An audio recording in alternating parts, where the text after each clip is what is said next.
Everyone, this is Sheetal Bakre, stock broker and numerologist. Vastu के हिसाब से आप जो रॉ लैंड खरीद रहे हो वो आपके लिए कितनी सूटेबल है। हम लोग उसके ऊपर कंस्ट्रक्शन कर लेते हैं, रिसोर्ट बना लेते हैं, इंडस्ट्री बना लेते हैं, घर बना लेते हैं।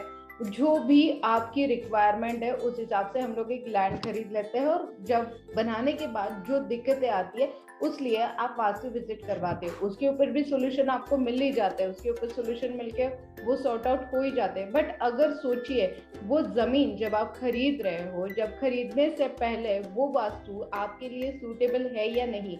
वो जो भूमि है जिसके अंदर हम लोग हमारे सपने पूरे करने की कोशिश करने के लिए जिस चीज को हम लोग खरीदने वाले हैं, वो चीज हमारे लिए कितनी सूटेबल है और इन फ्यूचर हमें उससे कितने बेनिफिट होने वाले हैं, ये अगर उस वास्तु की गुणवत्ता अगर आपको पहचाननी होगी तो एक बहुत सिंपल और सादी रेमेडी मैं आप लोगों के साथ शेयर करने वाली हूँ, जो आपको आपका जो डिजाइन करने वाला घर है, होटल है, रेस्टोरेंट है, वास्तु है, ऑफिस है, शॉप है, या फिर आप बिल्डर हो और आप कंस्ट्रक्शन करने जा रहे हो, तो जो कंस्ट्रक्शन आप लोगों को देने वाले हो, जो लोगों के सपने आप पूरे करने वाले हो, उनके लिए वो कितना बेहतर रहेगा। तो सबसे मेन चीज होती है जो आपकी जो रॉ लैंड है, वो सबसे इम्पोर्टेंट थिंग होती है। और उसी रॉ लैंड को एक्टिव करने के लिए तो हम लोग काफी सारी चीजें कर लेते हैं, बट सबसे बेसिक चीज अगर हमें वो रॉ लैंड खरीदनी है तो खरीदने से पहले आप खुद भी ये कर सकते हो। इसके लिए आपको किसी और की जरूरत नहीं पड़ेगी। बस सिंपल एक मिट्टी की गुणवत्ता हमें, उस लैंड की गुणवत्ता हमें अगर देखनी है तो 1 फीट लंबा गड्ढा हमें उस वास्तु में, उस भूमि में हमें करना है।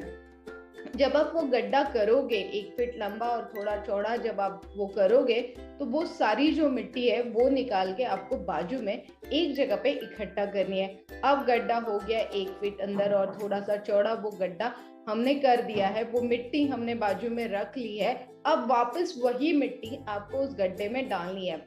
ऐसे करते वक्त आपको एक चीज का ध्यान रखना है कि वो जो मिट्टी है जो उस गड्ढे को आप वापस बंद कर रहे हो, वो मिट्टी सफिशिएंट हो रही है या आजू बाजू की और मिट्टी लेके आपको उसमें डालनी पड़ रही है। तो इसका मतलब ये वास्तु आपके लिए सूटेबल नहीं है, बिकॉज जब आप उसमें और मिट्टी डालोगे तो डेफिनेटली आपका जो गड्ढा है वो भरने के लिए आपको और एफर्ट्स डालने पड़ रहे हैं, इजीली नहीं हो रहा है। तो ये वास्तु आपके लिए बिल्कुल भी सूटेबल नहीं है, ऐसे आप पकड़ के चल सकते हो।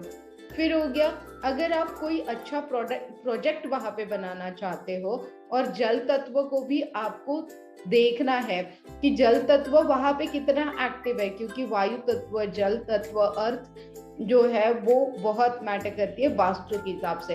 तो जब हम लोग जल तत्व उसका ट्राई करेंगे तो उसी गड्ढे में आपको 7 बार पानी भरना है, और 7 बार जब आप पानी भरोगे तो आपको देखना है गड्ढे के लेवल से पानी 7 मिनट में कितनी अंदर की तरफ जा रहा है। 7 बार पानी भरने के बाद 7 मिनट के अंदर अगर 3 बार अंदर जा रहा है और 4 बार ऊपर की तरफ वैसे के वैसे अगर रह रहा है तो वो जगह आपके लिए सूटेबल है। बट इवन 7 बार पानी डालने के बाद 6 बार पानी अंदर जा रहा है तो वो जगह आपके लिए सूटेबल नहीं है।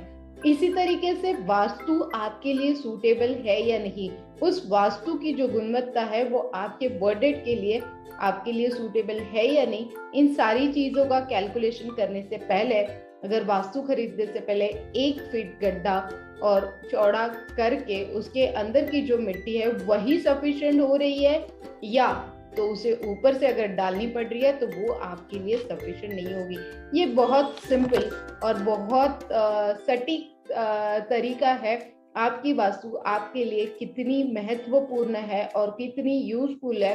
और आने वाले, क्योंकि एक बार जब आप वास्तु लेते हो तो वो अपने ग्रोथ के लिए लेते हैं, इसके बाद में हमें और 10 वास्तु खरीदने का मौका मिलता है। बट इस वास्तु में, गड्ढे में आप भरते रहोगे तो ये वास्तु आपके लिए डेफिनेटली सूटेबल नहीं होगी। इसीलिए एक सिंपल और बहुत अच्छा सजेशन मैंने आज आप लोगों के साथ शेयर किया है, क्योंकि मैं जितनी भी वास्तु विजिट करती हूँ, जितनी भी जगह पे मैं विजिट करती हूँ, तो रॉ लैंड लेने से पहले भी लोग पूछ लेते हैं और बनने के बाद भी पूछ लेते हैं बनने के बाद अगर पूछ रहे हो तो उसके लिए अलग तरीके है, बट बनने से पहले अगर ये तरीका आप यूज कर लेते हो तो डेफिनेटली आपकी वास्तु आपको जिस तरीके से फल देना चाहती है, उसी तरीके से आपको जिस तरीके से फल चाहिए उसी तरीके से आपकी वास्तु आपको फल देती है। Till then guys, all the very best. Thank you.